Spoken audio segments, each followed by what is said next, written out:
Olá, é um prazer mais uma vez estar com vocês.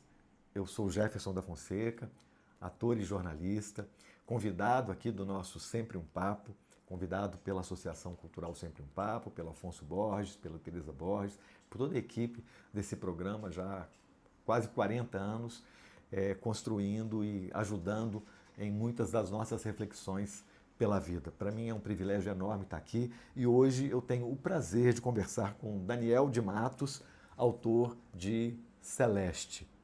Ele está aqui com a gente. Vou pedir para ele dizer um oi antes da gente ter aqui um vídeo do nosso patrocinador, o Sempre um Papo. Ele é uma realização da Associação Cultural Sempre um Papo, patrocinado pela CEMIG por meio da Lei Estadual de Incentivo à Cultura. Daniel, um prazer enorme estar com você aqui, um prazer enorme recebê-lo no nosso Sempre um Papo. Eu queria, antes da gente ver o vídeo de 1 minuto da CEMIG, eu queria que você dissesse oi para quem está acompanhando a gente. Eu que agradeço o convite, fiquei muito honrado de receber o convite de participar desse projeto, que é um projeto que eu conheço, que é um projeto tão relevante dentro da cidade, que traz tanta gente, né, do Brasil todo para falar aqui na cidade, e pela internet a gente consegue acessar pessoas até de outros países, enfim. Fico muito feliz, muito honrado, e eu acho que a nossa conversa vai ser ótima. Vai ser E muito quero bom. agradecer quem vai assistir o vídeo aí com a A gente. gente já começou aqui nos bastidores, antes de gravar, antes de abrir aqui a câmera, a gente estava conversando e a conversa vai ser muito boa mesmo. Eu espero que você fique aqui com a gente. A gente vai ver o vídeo agora da CEMIG, nossa patrocinadora, e nós já voltamos em 1 minuto. A cultura é uma força que ilumina a vida das pessoas. A cultura é uma energia que gera movimento, energia que conecta, aproxima, emociona, que toca cada um de nós de um jeito diferente.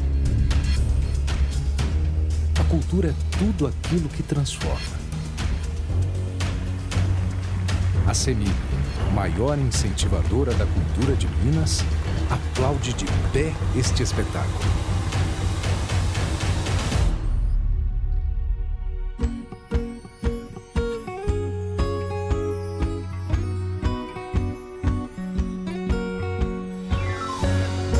CEMIG, transformando vidas com a nossa energia.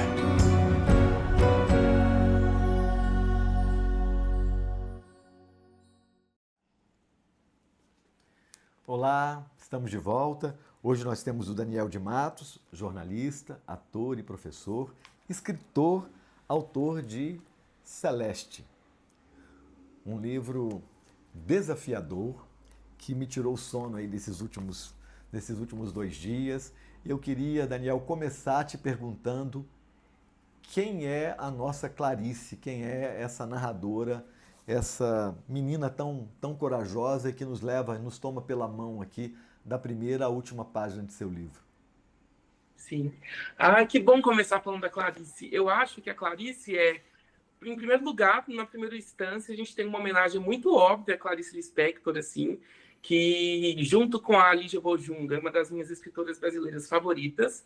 Tem até um momento do livro que ela faz uma referência à Felicidade Clandestina, né? Que é o conto que dá título ao livro, que eu li quando eu estava na 9ª série, assim, e isso mudou a minha vida. Eu acho que eu escrevo muito também por causa desse dia que a professora passou para a gente, Felicidade Clandestina, narrado pela Aracy Barabarian. A Clarice, a minha Clarice, a Clarice desse livro, ela é uma mulher periférica, gorda, lésbica, e que vem de uma família. Ela tem uma avó que é empregada doméstica, que é uma mulher negra, que é neta de escravizados, e aí ela vem desse contexto de morar numa vila em Belo Horizonte, de vir de uma família interracial. Apesar dela ser uma personagem branca, ela está ali com a avó dela unha e carne, então ela vê muito das questões de racismo que a avó enfrenta, ela percebe as questões de machismo, de violência doméstica que atravessa a história da família dela. E a Clarice, eu acho que talvez o traço que talvez mais distingua essa personagem das outras desse livro é porque ela presta atenção. ela presta atenção em tudo, ela presta atenção em cada detalhe. E eu acho que o jeito que a Clarice encontra para amar passa por prestar atenção na avó, que é a Celeste, que dá o título a esse livro, prestar atenção na mãe, que é a Cleide, na tia, que é a Cláudia. Ela está ali prestando atenção em tudo e roubando um pouquinho, né, de cada coisa que ela vê. E a Clarice, eu acho que tem um lugar muito legal também. Ela está fazendo faculdade de letras para se tornar uma tradutora. E eu acho que eu escolhi essa profissão para ela porque eu vejo essa personagem num lugar que está muito ligado a um processo que a gente vive no Brasil nos últimos 20 anos, de políticas sociais, de possibilidade de ascensão social e também de políticas de promoção de acesso à universidade. Então, ela ali, apesar dela nascer na periferia, crescer na periferia, ela adentra a universidade. Eu acho que isso, para ela, traz um olhar de estrangeiro. Ela se torna uma estrangeira tanto na comunidade de onde ela é, quanto na faculdade, né? Porque ela está lidando ali com pessoas de outra classe social. Eu acho que... E aí ela tenta traduzir esses dois mundos, sabe? Por isso também que eu escolhi essa profissão para ela. Então, acho que a Clarice, ela está num lugar de uma estrangeira, assim, e que talvez por ser estrangeira, ela consiga prestar tanto atenção nas coisas. Queria também, Daniel, te fazer uma provocação. Primeiro, assim, a gente estava conversando um pouco aqui nos bastidores da riqueza das escolhas da sua obra, né? Você é um jovem. Você está com a idade da Clarice? 33, não? Não, eu tenho 29. Você tem 29, mas a nossa narradora nasceu em 92, se não me engano. Sim, sim. Não é? E essa talvez tenha sido a primeira e mais difícil das suas escolhas, né? Trazer, assim como a Clarice, homenageada por você já, você disse que também já, e a gente percebe isso ao longo do livro, né, numa inspiração e numa referência muito sensível da sua parte, a nossa Clarice Lispector. Assim como ela, em A Hora da Estrela, traz um narrador e ela inverte esse lugar e põe um homem contando a história da Macabeia, em que momento você decidiu inverter esse papel e falar de questões desse mundo da mulher, dessa mulher periférica, com todas as questões, todos os assombros, todas as dificuldades, né, em que ela está inserida? E em que momento você fez essa escolha e decidiu se emprestar, trazer o seu olhar, a sua sensibilidade, não só, né, não apenas para as questões que são suas, mas naturalmente também para questões de pessoas que são muito próximas a você. Como foi essa escolha? Como foi essa decisão? Sim, eu vou tentar responder de dois lugares, assim. O primeiro, eu acho que uma das maiores, não sei se é uma função, mas uma das maiores forças que a literatura tem é de promover a alteridade, de nos colocar no lugar de pessoas que nasceram em lugares diferentes do nosso, em tempos diferentes. E eu acho que isso exerce na gente a nossa humanidade, né? Eu acho que a literatura tem essa força. Eu também, pensando enquanto no fazer, eu tentei outras vozes, eu tentei um narrador em terceira pessoa, e essa história me parecia muito impessoal quando era narrado em terceira pessoa, então eu sentia que era importante que fosse uma perspectiva ali desse narrador-personagem, e ao mesmo tempo eu também pensei como seria se fosse um homem narrando essa história. Mas eu entendi que talvez para essa história o mais justo fosse ser uma mulher narrando, porque eu acho que ela ia conseguir compartilhar muito das questões das gerações dessa família, né? São 3 gerações de uma família que a gente acompanha. Eu acho que, na minha experiência enquanto leitor, e aí foi uma experiência que eu fui constatando ao longo da vida, mas nos últimos anos, eu sempre muito de ler mulheres. Sempre li muito mulheres. E aí, depois, assim, eu fui fazer uma lista de quem que eu gosto de ler. Eu fui percebendo que tinha. E eu acho que tem, né?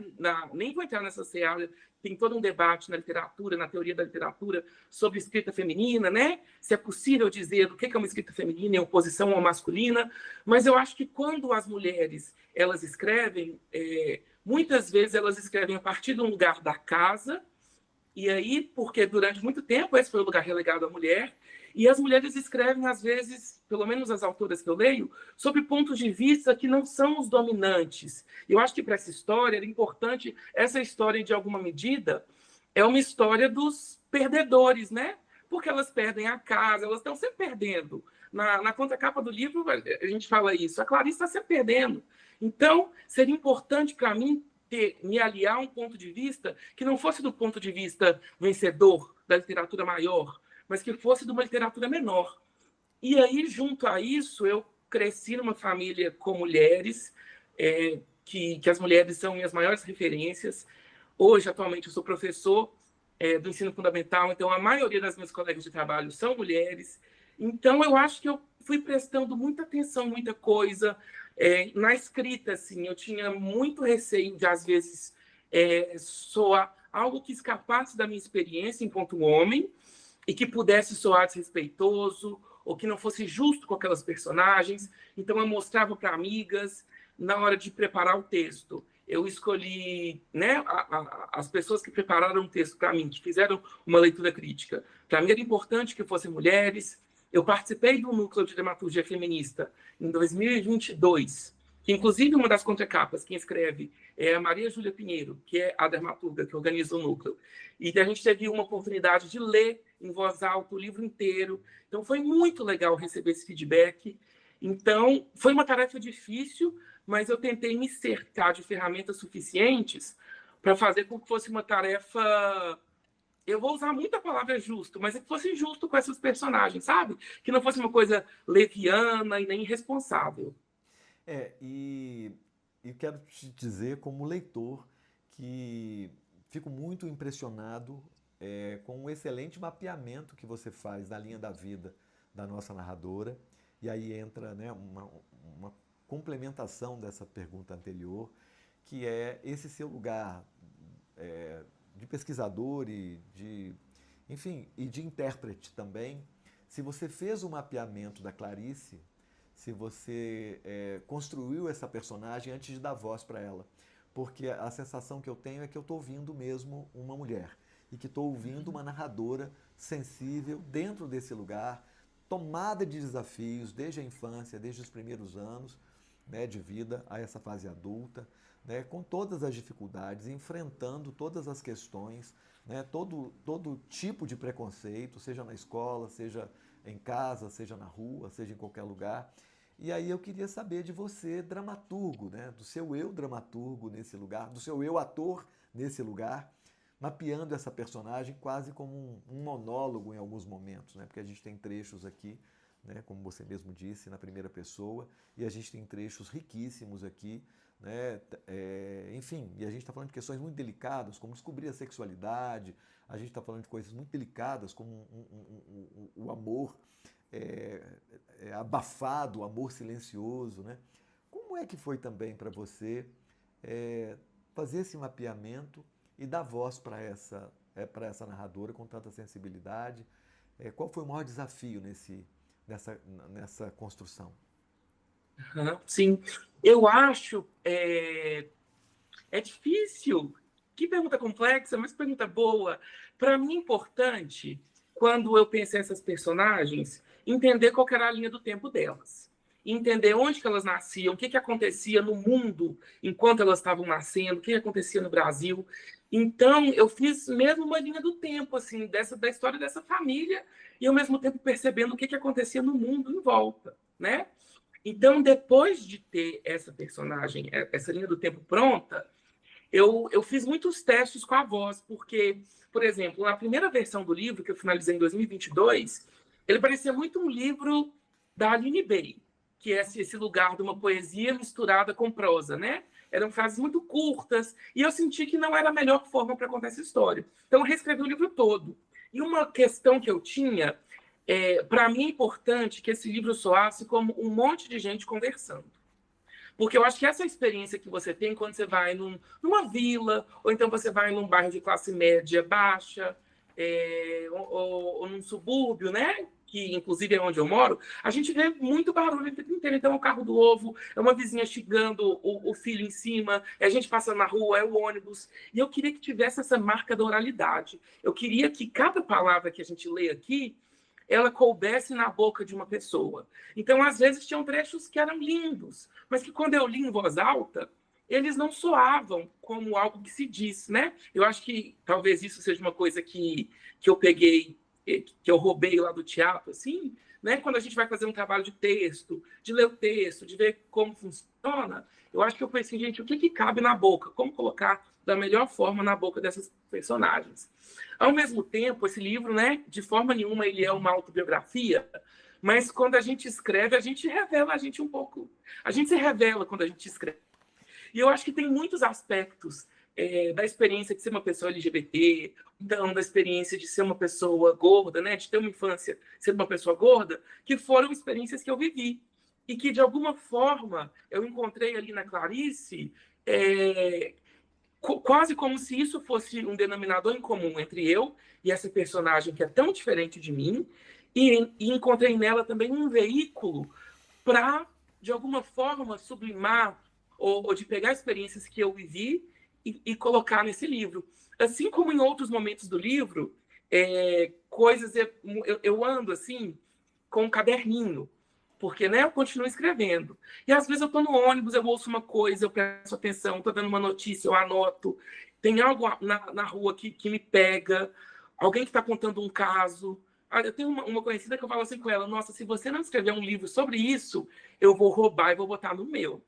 Então, eu acho que muito dessa verossimilhança, dessa riqueza dos personagens, vem também porque eu roubo do mundo. Eu acho que o mundo é um lugar, o real, a realidade, é um lugar, assim, muito interessante da gente se apropriar, né? Eu acho que também, como eu sou jornalista de formação, a gente tem um olhar para a realidade, de entender que tudo, dependendo da abordagem que você der, pode ser uma notícia, e que cada pessoa que a gente conhece pode ser um entrevistado, um personagem interessante. Então, acho que isso me ajudou a construir a voz narrativa da Clarice, né, que é quem narra, mas também dessas outras personagens, né, das vizinhas que vão na casa da Vó Celeste, da própria Vó Celeste, né? Às vezes eu parava e ficava relendo as frases e falava assim, gente, mas será que uma idosa que nasceu em 28, 32 fala desse jeito? E mexia, né? Aí uma mãe de 50 anos, ela vai brigar assim com a filha, né? Tentando encontrar ali o jeito que fosse melhor para que soasse como uma pessoa mesmo. Eu acho que nesse livro eu tive esse trabalho, talvez tenha sido o maior trabalho que eu tive, de fazer com que essas pessoas desse livro, essas personagens, se tornassem como pessoas que a gente conhece. Porque eu acho que aí talvez eu conseguiria que quando um personagem morre, quando alguém vai embora, o leitor também sentisse essas perdas, sabe? Eu queria fazer com que essas pessoas fossem importantes para quem está lendo. Eu quero te dizer, mesmo como leitor, nessa nossa conversa tão boa, que você foi muito bem sucedido nisso que você se propôs, de modo muito sensível, de modo muito empático, né? Lendo, eu tenho 54 anos e como leitor, os meus pais foram um pouco desse lugar, assim, deixando o interior e indo morar numa vila na Gameleira. Eu não sei a Vila dos Valentes, de onde você tirou, né? Mas assim, você faz isso com muito bom humor, o nome que você dá ao prefeito da ocasião em 2013, 2014, enfim, quando você traz o próprio agente público que está dentro de casa e ele é tratado com respeito, caramba, as pessoas estavam fazendo puxadinhos na casa para ter metro quadrado a mais e, no entanto, Vó Celeste vai lá, aliás, a sua mãe, né? A sua mãe vai lá, a Cleide vai lá e cuida ainda mais do lugar para receber, enfim. Mas o que eu só quero te dizer é que eu me vi dentro desse lugar com todas as histórias que eu ouvi o meu pai contar sobre a vila na Gameleira, sobre o lugar onde as pessoas estavam lá. E era desse jeito, né? Vivia sempre nessa coisa de que vai passar uma estrada por aqui, vai ao Amazonas, não sei o quê, e vai ter um outro lugar. E aí você faz isso e envolve a gente de modo muito crível. É tudo muito crível, né? Quantas vilas não passaram por isso na região, em Belo Horizonte, na região metropolitana, não estão passando ainda por isso, né? Essa questão do futebol, desse lugar, né, da distração, muitas vezes, né, do entretenimento. É muito interessante quando, por causa da Copa e por causa dessa situação, a sua avó, que gostava de futebol, resolve não gostar mais de futebol. Né? Não tem isso? Sim. É muito incrível isso, assim, também, essa questão. E você traz os animais de modo muito carinhoso para a história. Isso desde, né, desde o primeiro lugar. E acho que você, com uma criatividade admirável, faz isso nos encontros, na presença da Celeste, da avó Celeste, na presença dela, né, naquele ponto de virada, no sofá, quando acontece lá para o último ato, né, de modo incrível também, na presença de um rato, cara.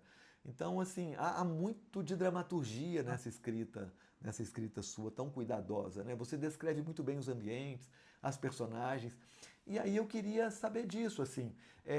Eu perdi a conta em quase 200 personagens que você traz. Nós temos aqui 4 protagonistas, né? Na verdade um pouco mais, se você traz aí, enfim, o namorado da Cleide, se você traz outras pessoas, né? O próprio avô. Mas a gente está falando aqui de 200 personagens citadas e de repente em 2 linhas você define quem é. O vendedor daquilo, a Barbie macumbeira, enfim.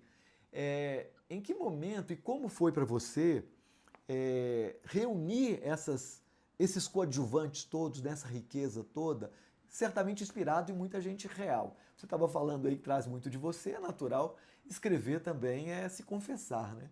E você acaba vindo e trazendo muitas questões e escreve de modo tão verdadeiro que, leitor, aqui eu pensei, isso é do autor. Claro que é do autor. Ele sentiu isso, ele emprestou esse sentimento para a personagem que ele está criando. Então, na riqueza desses coadjuvantes, aonde você buscou? Qual é a região? Eu fiquei curioso aqui dessa região aí da Amazonas, da região leste ou da região oeste, não sei. Aonde é essa vila e quem é essa Barbie macumbeira e quem são essas pessoas que você trouxe para a história? Sim. Desculpa a pergunta Que longa, mas legal é porque eu me essa entusiasmei pergunta. aqui. Sim, eu acho que, voltando um pouquinho, mas te respondendo, eu acho muito legal o feedback que eu tenho de muitas pessoas, assim, e você é um homem branco, já teve pessoas negras, mulheres brancas, gente de todos os lugares, assim, e esse livro, eu tô dando uma sorte que, por exemplo, teve gente do norte do país, do nordeste, comprou, leu, e falam assim, eu me identifiquei, tal capítulo parecia como história da minha vida, e eu achei isso, assim, isso foi uma coisa, eu fiquei tão feliz de saber de que, de alguma forma, esse livro, alguma experiência que alguém teve, se identificou. Eu acho isso uma troca tão genuína e poderosa, assim. Essa vila existiu mesmo. A minha família morou nessa vila. Essa vila não foi desapropriada, mas quando eu passava na Antônio Carlos, na época das obras da Copa do Mundo, eu ficava muito impressionado como que era... Você vai passando, destruindo ruas, casas inteiras, e essas pessoas, elas não têm condição de continuar morando onde elas moram, porque é caro, e a indenização que a prefeitura paga não é o suficiente, então elas vão morar em bairros afastados do centro de Belo Horizonte, às vezes vão morar na região metropolitana, em outras cidades, né? Então essa vila existiu na região Nordeste, no bairro Cachoeirinha, continua existindo, e eu acho que, assim como a Clarice, eu fui uma criança que passou muito tempo com a minha avó. Minha avó é a Geralda, não é a Celeste. Mas minha mãe trabalhava fora, então eu ficava muito tempo com a minha avó. E eu prestava muita atenção nas coisas que aconteciam na vila. E a minha avó era uma das poucas pessoas alfabetizadas. Então, muitas vezes, e até o livro abre com isso, assim, né? Com uma personagem indo ditar uma carta.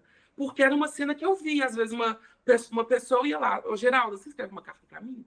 E eu sempre prestava muita atenção. E aí eu cresci ouvindo, eu falava, vó, como que era quando você chegou aqui? Aqui era desse jeito. Tinha uma fulana de tal. E aí eu fui mudando vários nomes, mas muitas personagens que estão aí, por exemplo, a Dona Ana Cigana, né? Ela é uma mulher que existiu. A Dona Ana da Caixa d'Água, Dona Ana Goteira, ela é uma mulher que existiu. A Barbie macumbeira, isso é uma coisa assim, que é maravilhosa, porque é uma homenagem que eu fiz.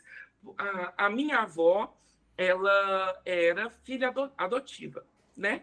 A mãe que cuidou da minha avó não foi a mãe que gerou a minha avó. E aí, essa mulher, a Jovina, ela adotava várias crianças que eram abandonadas pelos pais que não queriam mais, ela adotava. E aí muitas dessas crianças cresceram, vieram para Belo Horizonte também.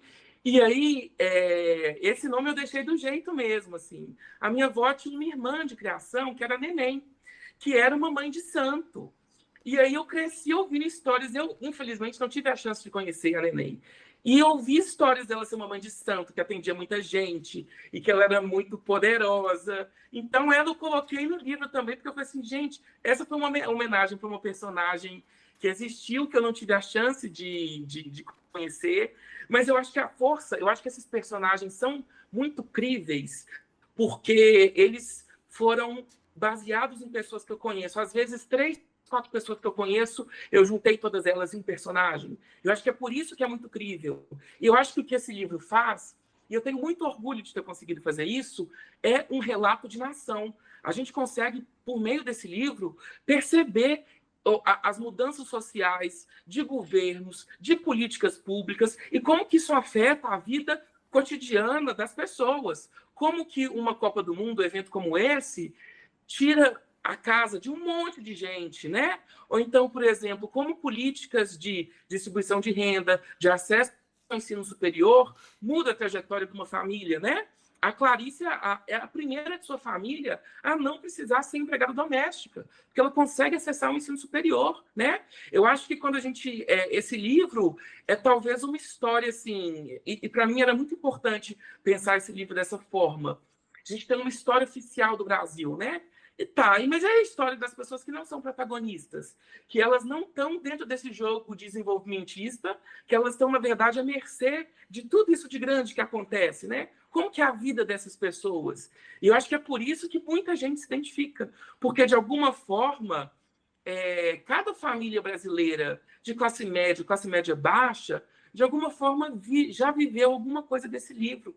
Um aniversário lotado, que todo mundo veio, ou então contratou um carro de som, ou então um avô, né? Sempre tem aquela história de um avô que tinha uma condição minimamente boa, mas era alcoólatra e perdeu tudo, né? São histórias que a gente conhece. E eu acho que eu consegui colocá-las todas nesse livro de um jeito crível, como você colocou, que não ficasse, e que ficasse muito humanizado também. Para mim era muito importante humanizar essas pessoas. Eu não queria que os moradores dessa vila, por exemplo, de alguma forma eles fossem desumanizados ou colocados como caricatura, porque, por exemplo, mesmo aqueles personagens que são mesquinhos, eles não são só mesquinhos, eles são mesquinhos outra coisa, porque a gente não é uma coisa só, né? Eu acho que, às vezes, um equívoco de obras que tentam exercer alteridade e, às vezes, eu vou fazer um livro sobre o pobre, sobre a mulher, sobre o gay,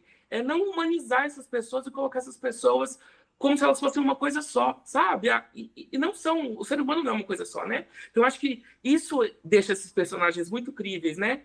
Nos momentos que eles são mais terríveis, ele também tem um lampejo de bondade. Em outros momentos, por exemplo, a Vó Celeste, que é uma personagem adorada pela Clarice, tem um momento que a Clarice fala: meu pai batia na minha mãe e minha avó falava para os dois ficarem juntos. Como que é possível essa avó que eu amo não defender a filha dela de uma violência doméstica, né? Porque isso diz a complexidade que as pessoas carregam dentro delas, né?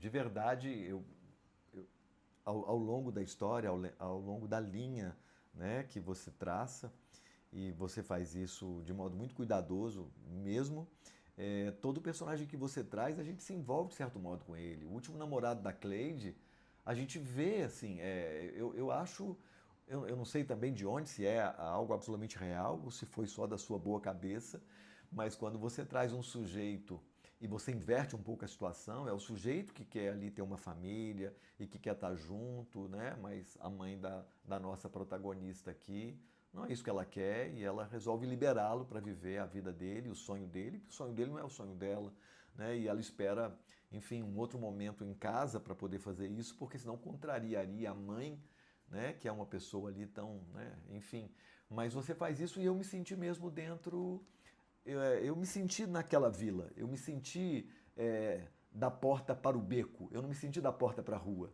né? E era possível, em diversos momentos, sentir os cheiros do lugar, né? Ouvir o pastel de vento sendo feito ali, eu senti isso. Você fez isso de um modo muito mesmo cuidadoso. E uma outra pergunta que eu tenho para você, que também está relacionada às escolhas difíceis que você fez nesse livro, é a própria questão, né, enfim, eu peço desculpas aqui a quem está vendo a gente, mas eu espero que isso só provoque ainda mais a vontade de ler. É um belíssimo livro, Celeste, do Daniel de Matos, que está aqui com a gente, é um belíssimo livro, mas eu queria dizer e saber em que momento você traz a eutanásia para a sua obra e como você, enfim, eu me vi no Por Amor, aquele francês, aquele filme maravilhoso, em que o sujeito resolve, você deve ter visto também, naturalmente, mas eu queria tentar entender em que momento você fez essa escolha. Poderia ter por outros caminhos, né? Mas você fez essa escolha duramente, lindamente, mas eu queria tentar entender melhor a cabeça do autor. Sim, sim. Eu acho que esse filme foi uma grande referência para mim. Eu adoro os filmes do Haneke, porque eu sempre brinco que é tão bom porque você vai sair do cinema se sentindo mal. Independente do filme dele, você vai assistir e vai sentir aquele desconforto e você vai vir para casa pensando, né? Adoro os filmes dele. Então, isso foi uma referência. E eu acho que a relação da Clarice, né, com a Celeste é uma relação de muito amor. E eu acho que o que tem um momento que eu acho que, para mim, é a medula do livro, que é um momento que a Clarice fala que a avó dela fez uma coisa que ninguém tinha feito antes, desbravou o coração dela.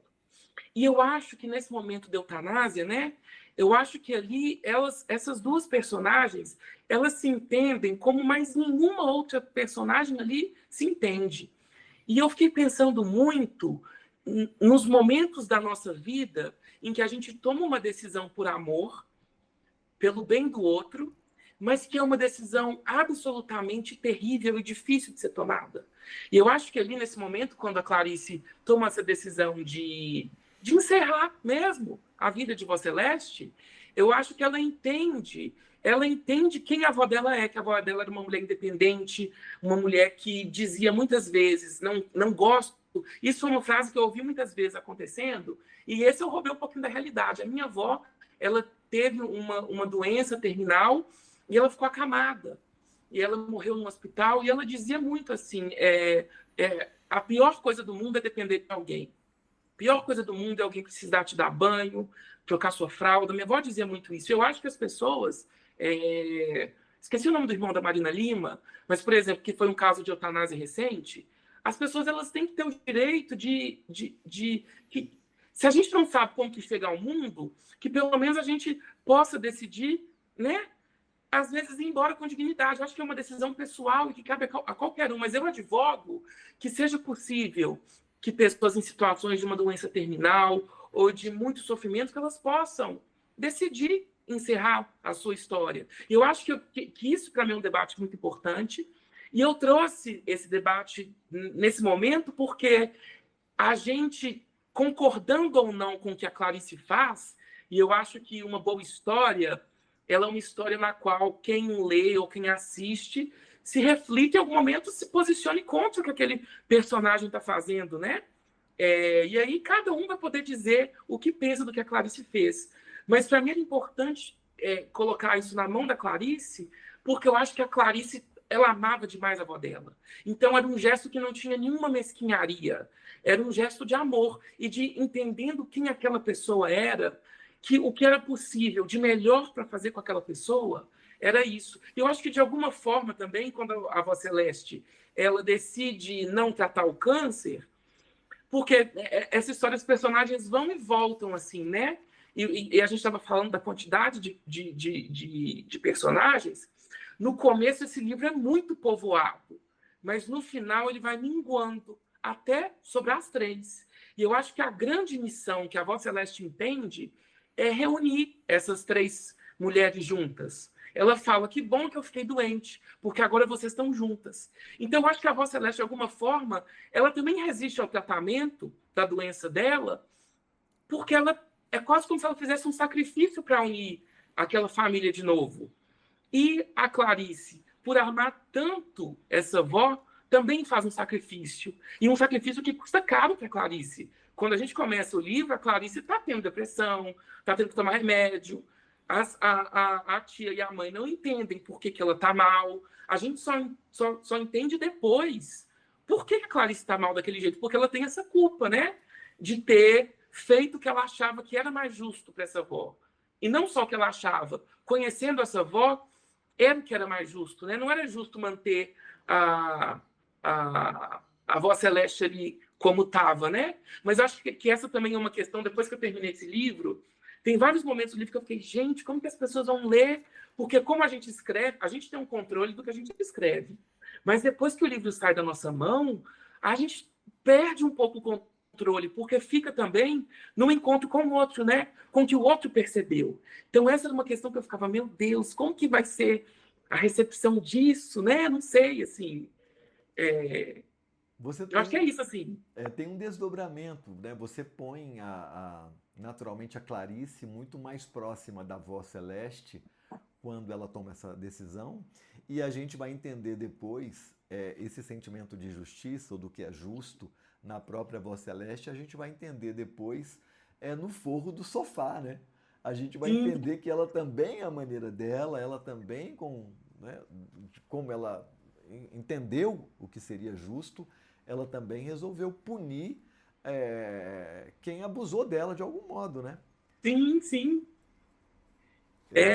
Eu acho que isso é muito legal, porque foi uma coisa que eu quis colocar, assim. Eu acho que na ficção, no simbólico, né? No simbólico, mas o simbólico dentro da ficção, a gente consegue, às vezes, reverter injustiças que é só na ficção, né?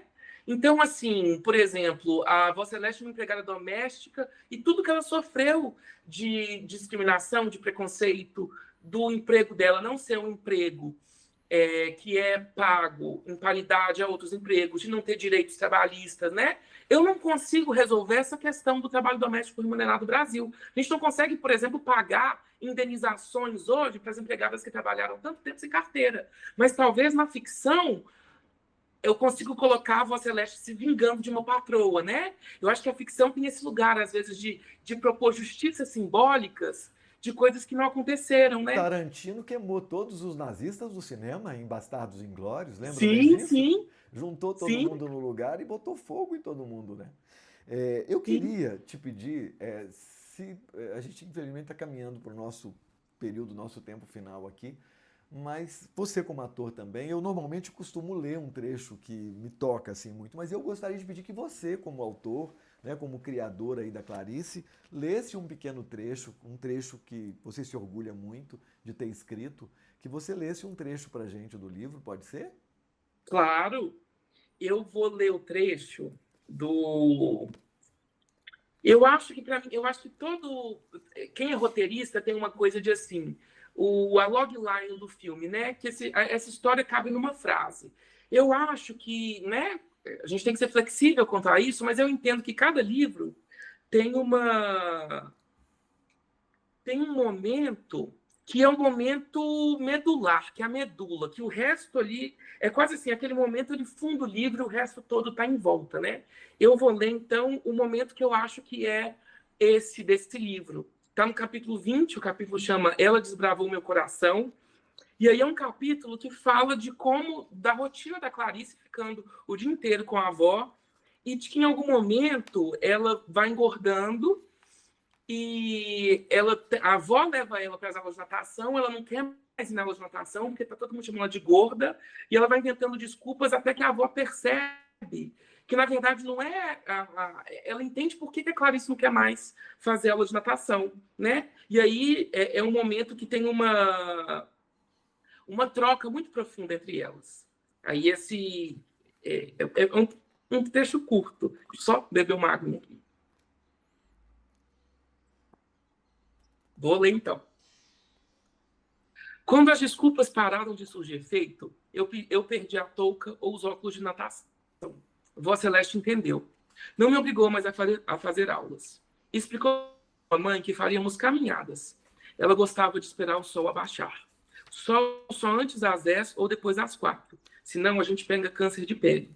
O medo do câncer retornar a acompanhou por toda a vida. Com 10 anos, vi pela primeira vez minha avó enchendo o sutiã com retalhos de pano. Espiei pela fresta da porta. Não contei o que eu vi. Assim como ela não contou a ninguém o motivo da minha desistência das aulas de natação. Mais do que segredos, a gente tinha lealdade. Eu sentia um frio na barriga quando pensava no meu maior medo, perder minha avó.